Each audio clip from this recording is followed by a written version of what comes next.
Yeah, this is Larry Krueger, and 49er fans know that here on Josh's Football Breakdowns, we don't tell you what you're seeing, we let the film tell us what we're seeing.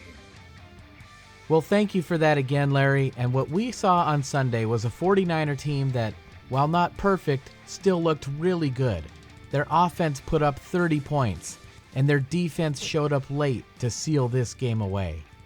The team as a whole looks poised to continue improving week after week as the NFL season goes on. Let's take a look at the film. The design of this play is simple.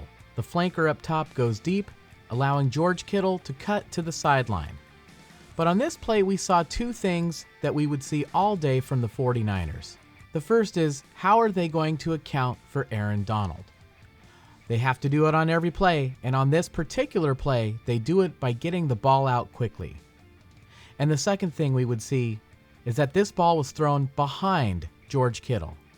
Brock Purdy had an uncharacteristic off day. And after the game, the widespread consensus among media, analysts, and fans seemed to be, if this was Brock Purdy on an off day, the 49ers are going to be in excellent shape. And case in point, when this ball's thrown behind Kittle, Kittle makes a terrific adjustment to the ball and makes the catch. The 49ers have special players all over this team who all make each other better.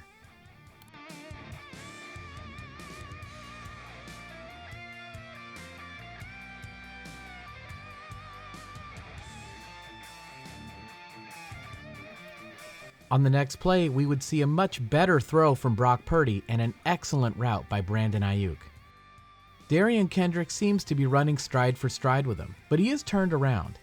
And even though he's all over Aiyuk, it's enough for Aiyuk to gain that separation with an excellent move. But it's not a whole lot. If he has to wait for this football, Kendrick will be able to make a play on the ball. But turn your attention to the pocket, and we can already see Brock Purdy starting his throwing motion before Aiyuk even starts his break.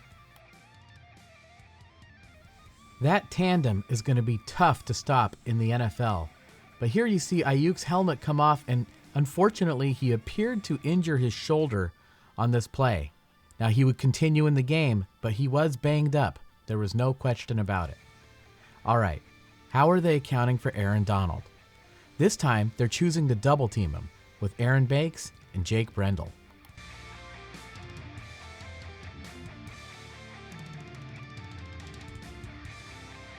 A few plays later, the 49ers would be facing a 3rd down and 7. They need to get just inside the 29-yard line. And when Brandon Aiyuk goes deep, the corner goes with him, opening up some space for Christian McCaffrey to go to the outside. And the Rams defense knows this, so a linebacker is right there waiting for him. But this is a double move. Christian McCaffrey is going to double back to the inside, but we can see another linebacker waiting for him. So far so good for the Rams, right? Well, let's look a little deeper. George Kittle is going deep, and he's going for the end zone. They can't allow this. George Kittle is way too dangerous, so the corner and the safety go with him. And with the corner and safety keying on Kittle and the linebackers keying on Christian McCaffrey, it does open up some space in the middle. Brandon Aiyuk would like to take that space, but the corner has leverage on him. Watch Brandon Aiyuk fight for leverage on this play. And this time Purdy throws an absolute dart, and it's a great catch by Brandon Aiyuk, who is clearly hurting. All right, how do they account for Aaron Donald on this play? They chip him with Jennings, who then goes out for a pass route. And to me, that's pretty impressive. This is normally something you would have a big tight end do.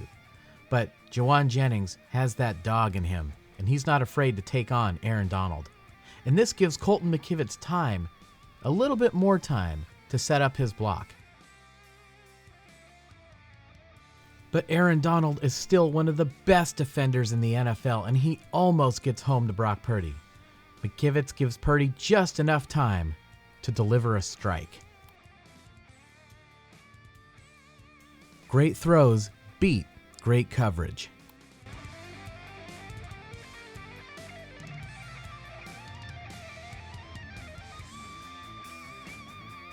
2 plays later, Christian McCaffrey would do his thing. Touchdown, and the 49ers strike first on the road against a division rival. How did they punch it in from 14 yards out? It's simple. The offensive line starts out moving to their right, and Christian McCaffrey takes a step in that direction. Understandably, the defense reacts, and Aaron Banks lets them, pinning his man to the inside, while Trent Williams blocks to the outside. And remember, it was just a few years ago there was MVP buzz about Christian McCaffrey. If you give him a hole like that, he's going to take it. But perhaps the most impressive thing about this play is a little detail at the very end that allowed McCaffrey to score. Russell Yeast appears to be set up to stop Christian McCaffrey in the open field. But check out who's flashing into the screen at the last second. It's Ronnie Bell, who was in on the play because Brandon Aiyuk needed a breather. And Ronnie Bell, a rookie, comes over and makes the block. Now, it's not a super clean block, but he gets just enough of yeast to allow McCaffrey to score. Very impressive. So the 49ers take the lead, 7-0. And a Rams offense that was red hot last week in Seattle picks up right where they left off.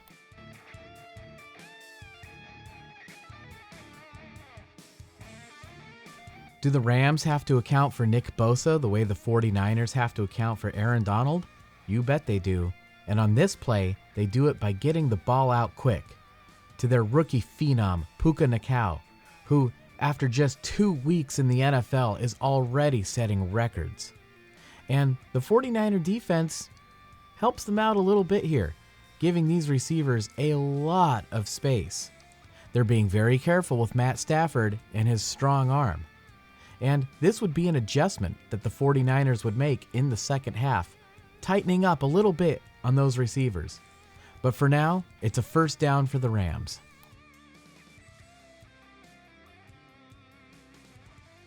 Two things I want you guys to file away for later. One, the idea of receivers fighting for leverage on defensive backs.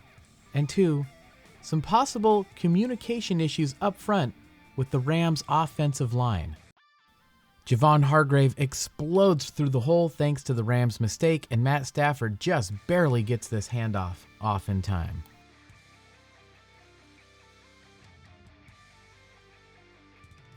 The Rams' offense continues marching down the field, and on this play, the 49ers drop to Sean Gibson down into the box, leaving only one safety, Talanoa Hufanga, back deep. So this time, Ambry Thomas has no choice but to give Tutu Atwell a lot of space. Hufanga's on the far hash, and Thomas knows he doesn't have safety help. Atwell takes the space the defense left behind, and on this play, we get a great look at that arm strength of Matthew Stafford.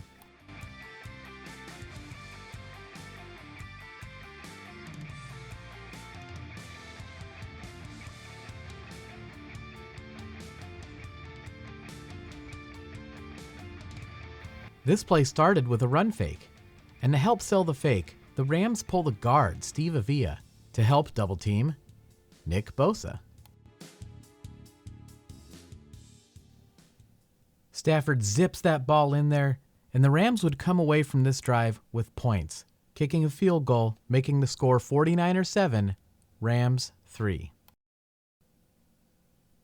But just 2 plays later, Christian McCaffrey explodes for a huge gain on a 51-yard run. Wow.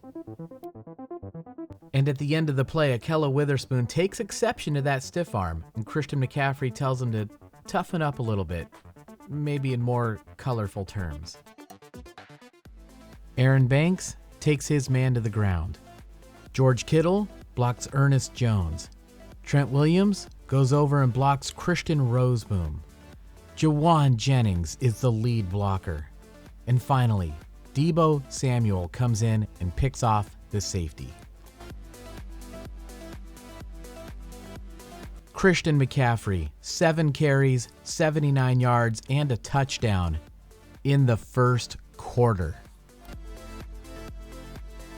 The 49ers would kick a field goal, going up 10-3.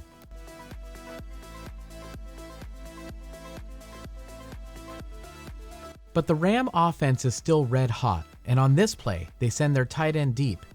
Fred Warner goes over to cover him. And when Puka Nacua comes across, the 49ers put their best corner, Mooney Ward, on him. But now him and Fred Warner have to avoid this collision, opening up Nacua.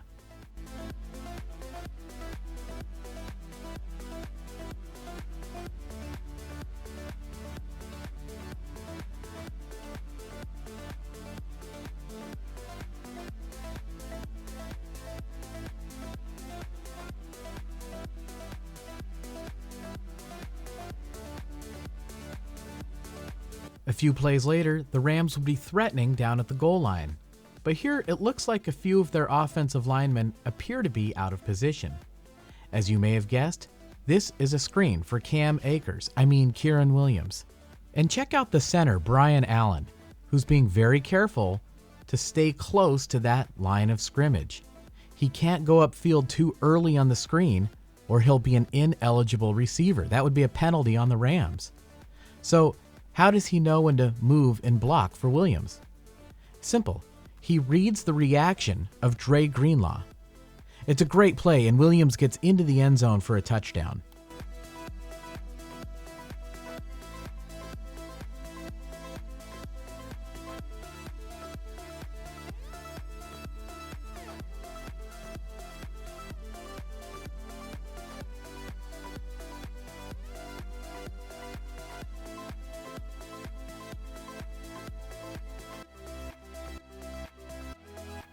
So the Rams tie it up at 10 apiece, but here the 49ers are driving, they've reached midfield, and Brandon Aiyuk puts a wicked double move on the corner.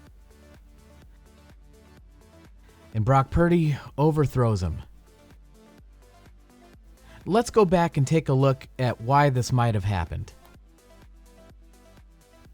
So here we can see Brock Purdy is winding up to throw, but Brandon Aiyuk is just coming out of that double move. He's not up to full speed yet, so it's hard for Purdy to gauge his speed. This is a difficult throw, and Shanahan said as much in the press conference after the game. So how do other quarterbacks and receivers hit those throws? With practice. And Brock Purdy did say he has hit these throws in practice. He just needs to do a better job of executing in the game. He took responsibility for it. What do you need to throw the ball deep? Time. And with the 49ers stuffing up Aaron Donald in the middle, that leaves Colton McKivitz one-on-one. But he forces Byron Young to take the long way around, and Brock Purdy is very comfortable moving around in the pocket.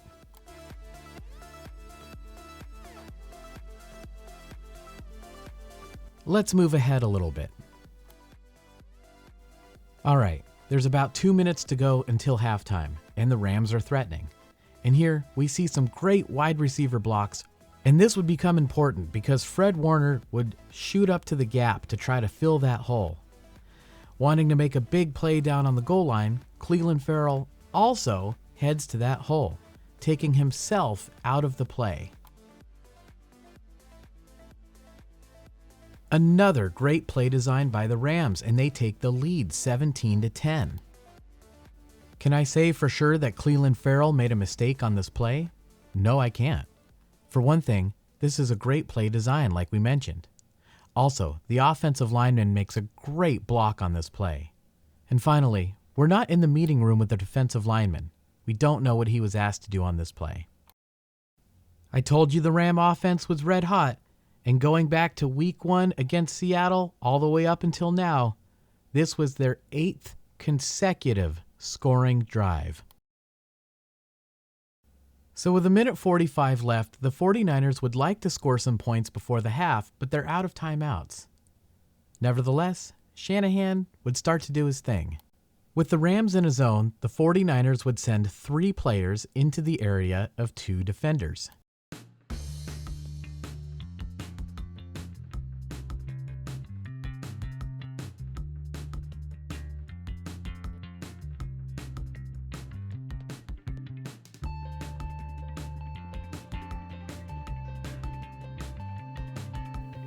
Deebo should have gone out of bounds. Instead, he goes down inbounds, meaning the clock will continue to run.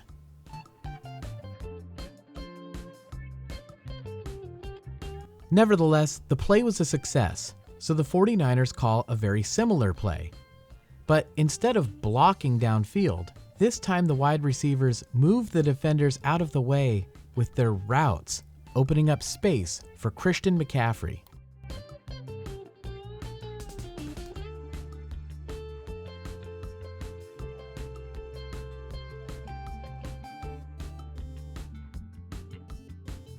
He doesn't get the first down, but he gets close and he goes out of bounds. So the Niners sneak in a run to pick up the first down. Running clock, running clock. So far, both teams have been able to keep the opponent's defensive line at bay with the plans that we talked about earlier. So here the Rams try to get creative, dropping Brian Young into coverage and rushing with Michael Hogt. Now it's just a 4-man rush, so it's not a blitz. They're just trying to be creative, but sometimes that introduces things that can complicate matters. Case in point, when McCaffrey flares out to the side that Hoke is running from, that means the safety has to drop down to pick McCaffrey up, meaning the other safety will now have to shade to that side. And Brock Purdy sees it at the snap and then very quickly just glances that other way to keep that safety moving in that direction. Now, Kobe Durant doesn't really have good safety help, and Jennings puts pressure on him immediately, turning Kobe around and allowing Jennings to take the space the defense left behind. Remember, that safety isn't really there.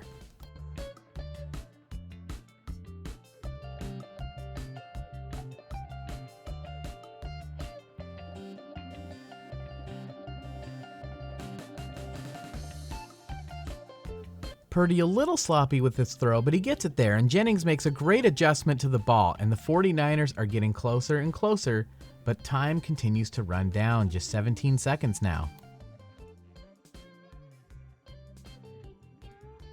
But here the Rams would make a mistake, bracketing Jennings with 2 players and leaving absolutely nobody on the very dangerous Deebo Samuel. And Brock Purdy sees it. Under pressure, Brock Purdy gets a beautiful ball out to Deebo, and the defender has no choice but to clobber him. Pass interference on the defense. In the end zone, ball will be placed at the 1-yard line. Rookie nose tackle Kobe Turner beats Spencer Burford. Jake Brendel can't help because he's double-teaming Aaron Donald. But it's too late. Brock Purdy has already spotted the mistake. Easy call for the official. So the 49ers are at the 1, but now there's only 6 seconds left before halftime. Seeing that everybody is covered up, Brock Purdy knows he doesn't have time to try to wait for somebody to uncover. So he very smartly throws this ball away, preserving a single second left on the clock. And I thought for sure the 49ers would kick the field goal here, take the supposed guaranteed points. But Shanahan needs to wear extra baggy pants for those huge footballs. He's going for it. And of course, the risks are obvious. An incomplete pass means they don't get any points out of this drive. If they get stopped in bounds on a running play, they don't get any points on this drive. But Brock Purdy is up to the task, taking it himself into the end zone for a touchdown, and the 49ers have tied the game at the half. Wow, what a call by Kyle Shanahan.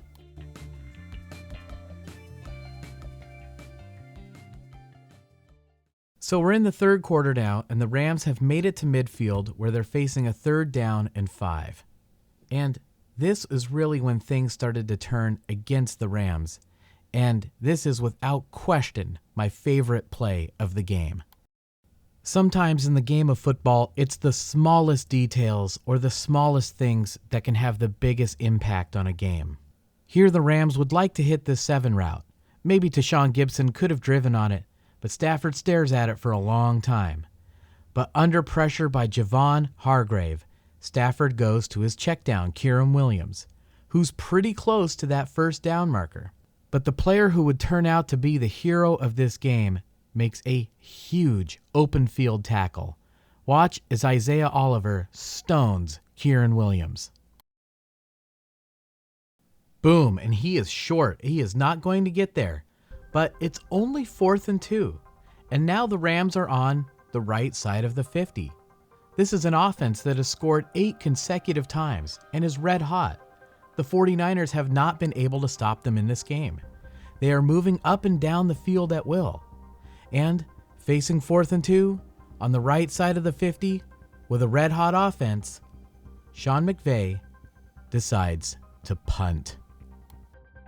I cannot overstate enough what just happened there. Isaiah Oliver, with that tackle, forced Sean McVay's hand. He punted back to the 49ers, whose offense has also been hot, because he didn't want to risk going for it on 4th and 2.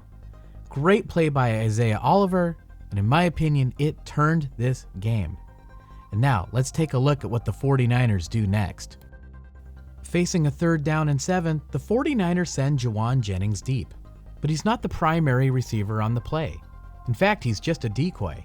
His role is only to take the corner and the safety with him, opening up the middle of the field for either Brandon Aiyuk or Deebo Samuel to get the first down. But the safety sees Deebo coming across and drops down to pick him up.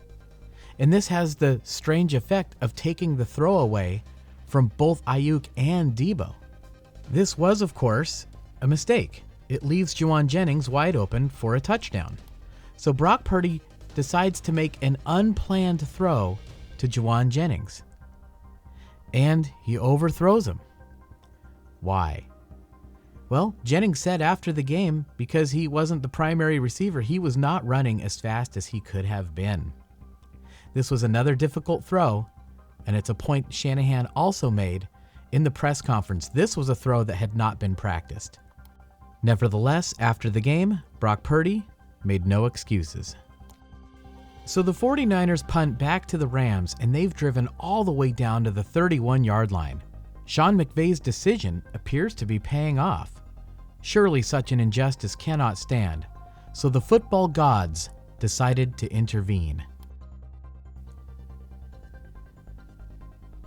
The pass hits Williams in the hands, and it is intercepted by who else? Isaiah Oliver, and the 49ers get the football. Unbelievable.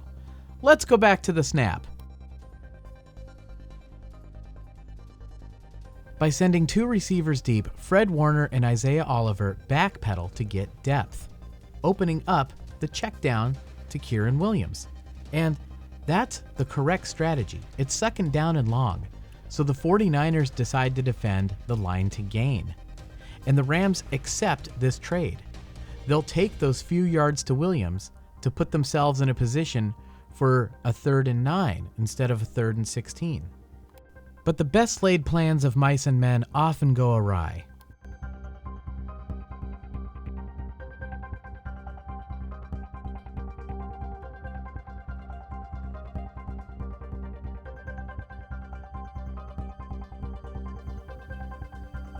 Unacceptable. Acceptable.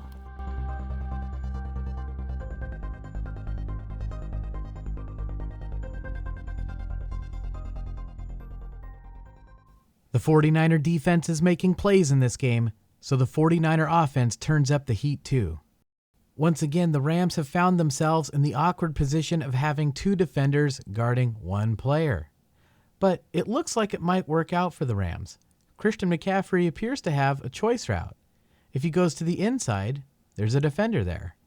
And if he goes to the outside, there's a defender there. But what this does is it puts the corner and the safety both in one-on-one situations. And it looks like both the receivers are going deep. The safety gets depth, and Brandon Aiyuk takes the space the defense left behind.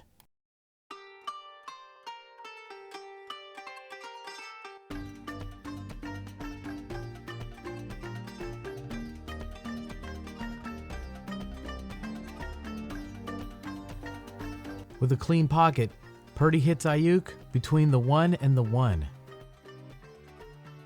It's an 18-yard chunk for the 49ers, but they're not done yet. In a play we've probably looked at every year in the 6 years this channel has been on the air, the 49ers fake the run to one side, while George Kittle sneaks out to the other side.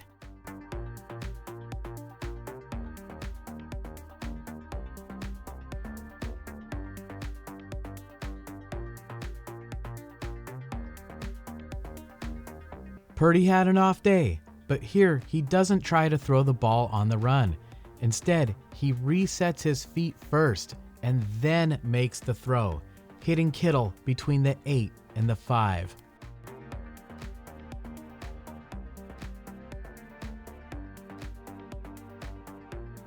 With a big 3rd down and 7 coming up in the game, the Rams decide to get creative with their pass rush again. And the safety watches George Kittle like a hawk. This makes Darian Kendrick's decision to play press coverage on Deebo Samuel a risky one.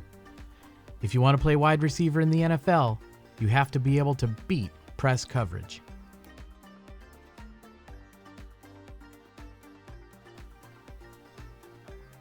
And Brock Purdy missed him, and this one was frustrating. The other two, we took a look at the film, we understood why they happened. This one, there's simply no excuse for. And long-term viewers of this channel know that we don't play favorites, we don't dog certain players, we don't defend certain players. We just take a look at the film and let the film tell us what we're seeing. But if you will allow me a joke, I think 49er fans saw the ghost of Jimmy Past on that play. But what if I told you the 49ers were able to salvage the situation in kind of a big way?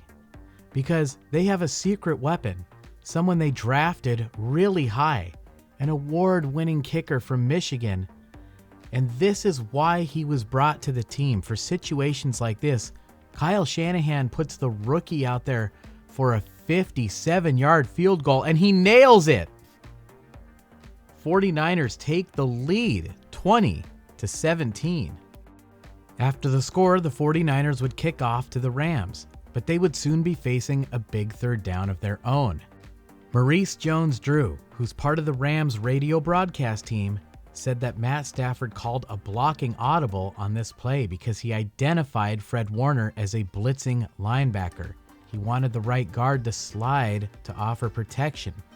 The right guard either didn't hear or didn't understand the blocking assignment, and he did not slide, allowing Fred Warner a free path to the quarterback.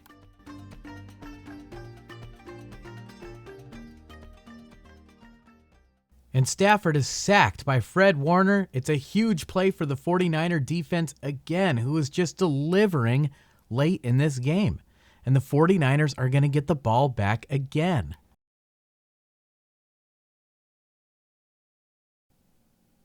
Now that we're in the 4th quarter and the 49ers have the ball and the lead, the Rams desperately try to continue to mix up their coverage, only rushing 3. But they still leave 3 linebackers on the field, 2 of whom go with Christian McCaffrey. And the 49ers have the right play call on. And the dagger route is wide open for Deebo Samuel.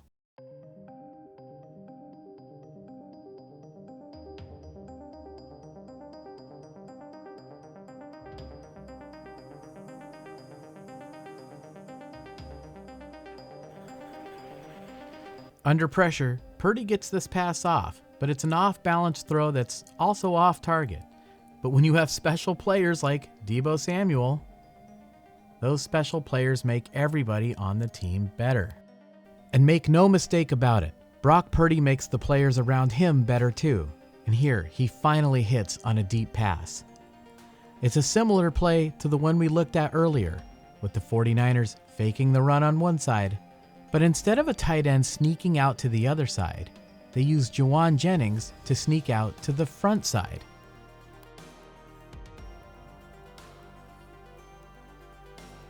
Contested catch, and I'll take Jennings all day on a contested catch. What if I told you Jennings only caught 25 passes for the Niners last year, and every one of them was impactful?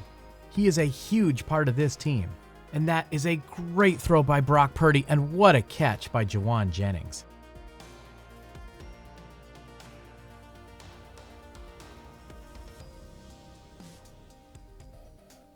I'd say Brock Purdy's quarterback sneak has improved. The 49ers are threatening, and if they score a touchdown, they will go up 2 scores in the fourth quarter.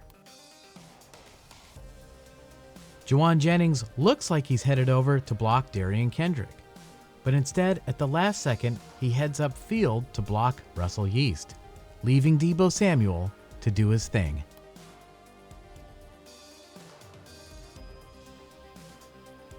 Deebo Samuel is a weapon. He scores the touchdown, the 49ers go up 2 scores, and now things are going to get real tough for the Rams. What an amazing player. It appears as if the Rams might have even recognized the play.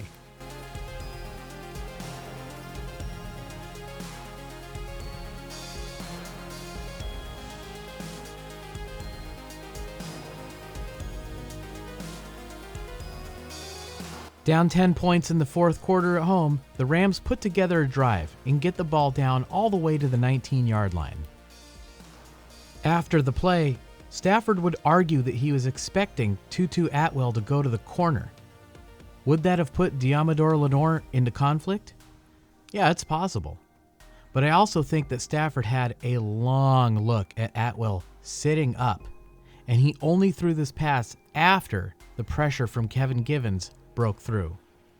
In my opinion, the officials correctly ruled this intentional grounding, 10-yard penalty, and a loss of down. This would essentially kill the drive for the Rams, and they would be forced to settle for a field goal, making it a 1-score game. Niners 27, Rams 20, 7 minutes to go in the fourth quarter. The 49ers need a good clock-killing drive here to salt this game away.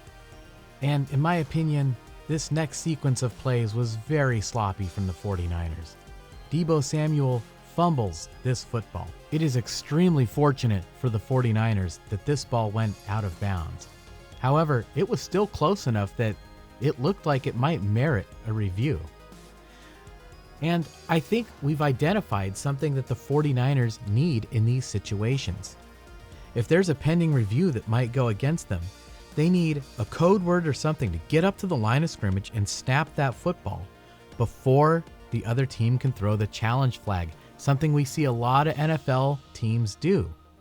But the opposite happens. Look at the clock winding down. The 49ers are taking their time, and then they take a timeout, extending the amount of times the Rams have to look at the play. I think this was a mistake. Now, it ended up going in the 49ers' favor, but this is something that needs to be cleaned up for the future, in my opinion. And then on the next play, Deebo Samuel is tackled for a huge loss. Let's take another look. Christian McCaffrey was supposed to pin his man to the inside, but he breaks free.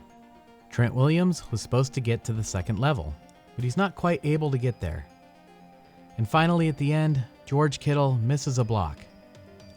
Whether this is sloppy execution or whether the 49ers are a little gassed from 2 straight road games, I'm not really sure, but they better clean it up either way because they've got a short week. They play on Thursday night. And finally, on third down, Brock Purdy misses Deebo Samuel on the slant. Spencer Burford and Jake Brendel are supposed to double-team Aaron Donald on this play, but Donald is able to penetrate so quickly, it disrupts the play. To make matters worse, Byron Young is coming unblocked from the other side of the formation. Brock Purdy, brace for impact.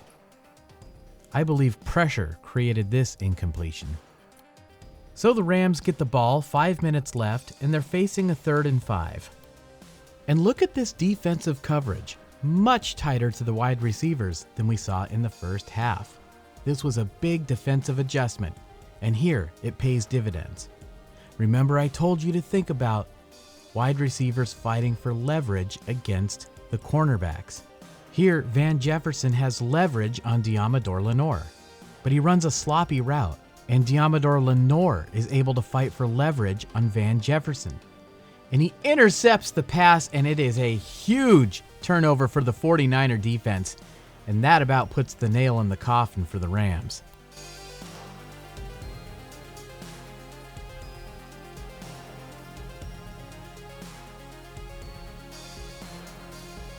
Big play by Diamador Lenoir, and the 49er defense found answers in the second half.